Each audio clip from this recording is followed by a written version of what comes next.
no one loves his mother as much as I do. I'm an only son, and we're very, very close.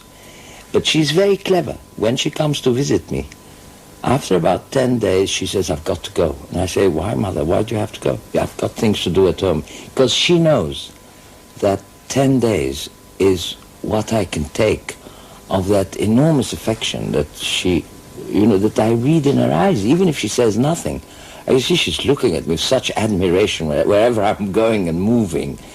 And I feel observed all the time, and I don't feel any privacy. And yet I adore my mom. I want her to come all the time, but after 10 days, I say, I need a rest from love.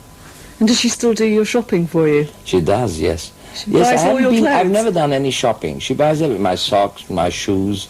She does the most amazing thing. I mean, she bought me a pair of shoes once, and the year after, she came and found that I hadn't worn it. And she asked the maid why I hadn't worn it. She said, well, then he doesn't like them. And she took them to another shop and managed to convince the salespeople to change them for her after a year. And that was another shop. And then the shoes she bought me were less expensive than the ones she'd bought, and she got a refund on them as well. Oh, that's amazing. That's a real mother, isn't it? She's incredible at shopping, isn't she? Although I feel that I've been in love hundreds, thousands of times. I mean, I have never, ever, I think, in my life, been with a girl without being passionately in love with her. For the time that it lasted, however long or however short that was. And I think this is a very Egyptian or Oriental characteristic, this great show of passion, of melodrama in all the relationships that we have normally. It is genuine at the time that it's happening, and it's probably not really there because it disappears so quickly. But there's no doubt that I never acted that I loved someone or that I had passion for someone without feeling that passion.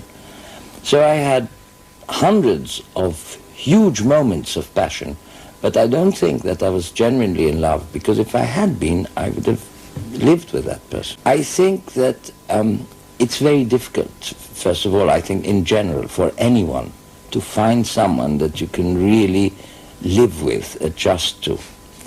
And I think that most people, what they do is they get the next best to what, their ideal would be.